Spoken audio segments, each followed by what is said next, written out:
जैसे ही भगवान का आगमन हुआ, जैसे सूर्य आता है तब तारागण छुप जाते हैं। प्राची में जैसे भुवन भास्कर की अरुणिमा, प्रत्यूषा काल में वे किरणें जब उषा, प्रत्यूषा, प्रभात निर्मित करती है, जैसे भगवान भास्कर की किरणें आती हैं, उस प्रत्यूषा काल में अंधकार रहता नहीं है, तारागण छिप जाते हैं और फिर सूर्य के प्रकाश में कुछ नहीं दिखता। वे हैं, अभी भी हैं, आकाश में तारे हैं, वे कहीं खो नहीं गए हैं। लेकिन जैसे ही भगवान अस्ताचल की ओर बढ़ेंगे, भगवान नारायण, सूर्य नारायण, तब वो दिखने लगेंगे। भगवान राम की उपस्थिति में जैसे भगवान पहुंचे तो वे सब छिप जैसे गए, उनका तेज, वे तेजहीन से हो गए, आभाहीन। कुछ तो उन्हें देखने लगे, कुछ भयभीत हुए, कुछ निरुत्तर हो गए, कुछ शंकित हुए। किन्हीं को वो काल जैसे दिखाई दिए, महाकाल। किन्हीं को लगा कि परमात्मा नारायण हैं, जाकी रही भावना जैसी, प्रभु मूरत देखी तिन तैसी। किन्हीं को राम लगा ये काल हैं, राम काल हैं, महाकाल हैं, ये अनंत हैं, अच्युत हैं। कोई व्यथित हैं, कोई बहुत सहज है, शांत हैं, प्रशांत हैं। किन्हीं में भारी शोक पैदा हो गया और कोई शोक से निवृत्त हो गए। विशोकावा ज्योतिषमती, महर्षि पतंजलि कहते हैं वे शोक रहता कहाँ है? विशोकावा ज्योतिषमती, शोक नहीं रहता। फिर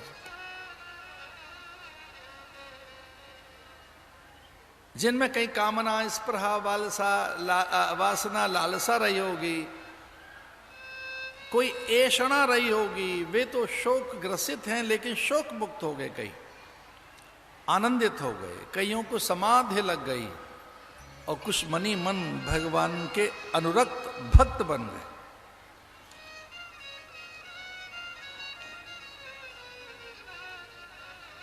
जनक ने अपनी प्रतिज्ञा दोहराई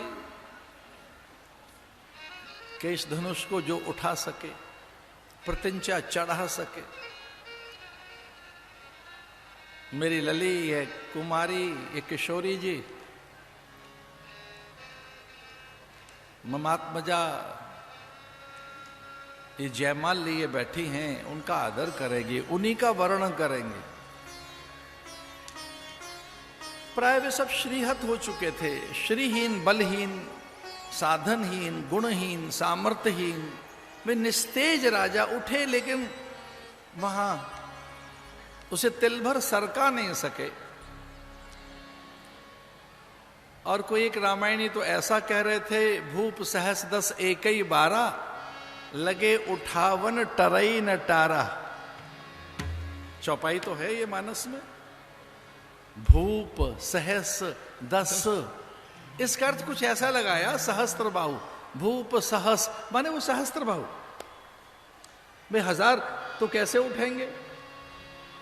इसका अर्थ सब उठ रहे थे, सब में उद्दाम भावना, सब उत्साहित थे, एक साथ ही उठ जाएं ऐसी भावना रही होगी, एक साथ ही ऐसा कर लें। सहस माने सहस्त्र बाहु, भूप सहस 10, वो दशानन। सहस्त्र बाहु भयभीत होकर, लज्जित होकर, वहां से तिरस्कृत होकर, आत्मग्लानि उसे लगी और भागा वहां से। और हो सकता है कि लंकेश ने भी ये प्रयास किया हो। तो कोई महापुरुष बता रहे थे कि जैसे धनुष के निकट पहुंचा तो अग्नि के दर्शन हुए, लगा कि लंका जलकर राख हो जाएगी, कोई अस्तित्व ही नहीं रहेगा। इस धनुष के निकट आने का अर्थ है मृत्यु का आह्वान करना, फिर कोई सत्ता ही नहीं रहेगी, कोई यश नहीं रहेगा, देह ही नहीं रहेगी। वो मृत्यु का कारण दिखाई दिया, उसे लगा यही मेरे काल का कारण है, ये धनुष ही है जो मेरे काल का कारण है। ये कारक सत्ता है, ये है वो कारक सत्ता जिसके कारण मेरा काल आएगा।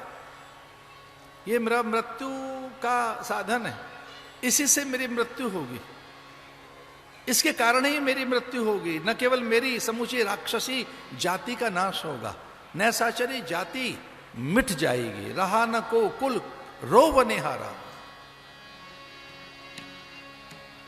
रहा न को कुल रोव निहारा। मंदोदरी कहती है शब पर विलाप करते हुए कि तू राम विमुख था, राम विमुख असहाल तुम्हारा।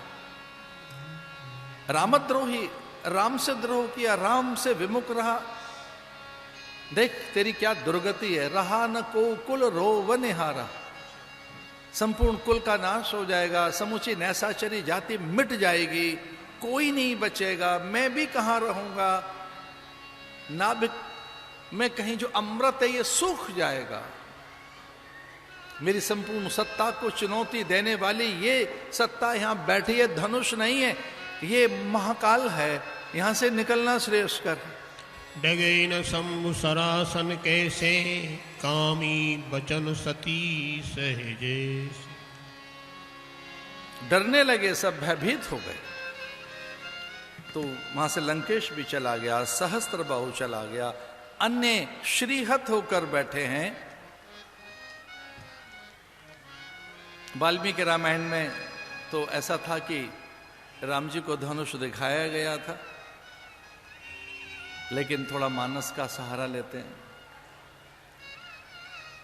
गुरुदेव आज्ञा करते हैं, जब कोई नहीं उठा सका और दशरथ जनक व्याकुल हो गए कि इस धरती पर देखो वीर नहीं रहे, वीर विहीन धरा हो गई, अब कोई राजा इसे उठा नहीं पाया।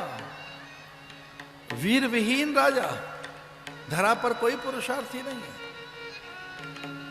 लखन कहने लगे कि जहां राम हो वहां मौन हितकर रहता है, मौनम सर्वार्थ साधनम।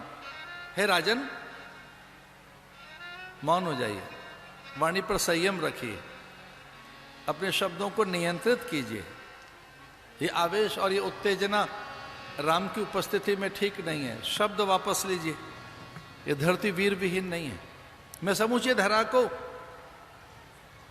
ककड़ी की तरह से, और ये धनुष है क्या हमारे सामने, ऐसे बहुत धनुष तोड़े हैं हमने। कमल नाल जिम चाप चढ़ाऊं, सत योजन प्रमाण ले धा। काचे घट जिम डारो फोरी, सपे मेर मूलक जिम तो। ये संपूर्ण धरा ही मेरे लिए कच्चा घट जैसी है। अरे मेरे प्रभु के सामने ये क्या अनियंत्रित भाषा है। आप जानते हैं पूरा ये ब्रह्मांड मेरे लिए कच्चे घड़े जैसा है। मैं मुष्टिक प्रहार नहीं करूंगा, मेरे केवल तर्जनी के स्पर्श से ये पूरा ब्रह्मांड ही लय को प्राप्त हो जाएगा। भगवान ने थोड़े से नेत्रों से न जाने क्या संकेत दिए। नैन तरे रे राम। लक्ष्मण जी विनय पूर्वक आकर बैठ गए। विश्वामित्र समय शुभ जानी, बोले अति स्नेह में बान। उठौ राम भंजौ भव चापा, मैटहु तात जनक परितापा। इदं धनुर्वरं दिव्यं संस्पृशामिह पाणिना, यत् वांश भविष्यामि तोलने पूर्णे पिबा। मणिमन वाल्मीकि रामायण में तो ऐसा आता है, पर मणिमन राम कहने लगे है ये धनुष है क्या, चलो छू ही लेते हैं इसे। पश्यताम नर सहस्राणाम बहुनाम रघुनंदन, आरोपित सद धर्मात्मा सलीलमेव तद्धनु। गुरुदेव को प्रसन्न करने के लिए, राजा की प्रतिज्ञा की पूर्ति के लिए, इस यज्ञ के प्रयोजन की पूर्ति के लिए, लोक कल्याण के लिए, परमार्थ की सिद्धि के लिए और अपनी लीलाओं के विस्तार के लिए, चलो ये भी कर लिया जाए, चलें धनुष की ओर। क्योंकि हमारी लीलाएं, हमारा प्रयोजन, हमारा आगमन धरा पर इसीलिए तो है।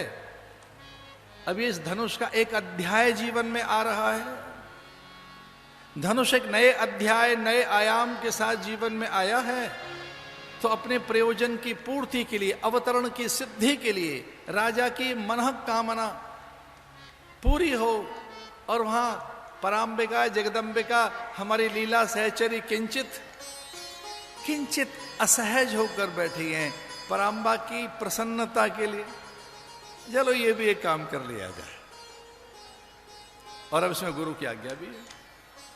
उठहु राम भंजऊ भवचापा, भवचापा भवरोग, भवाटवी, ये भवरोग है। कुछ चीजें कष्ट देती हैं। मैटव तात जनक परितापा।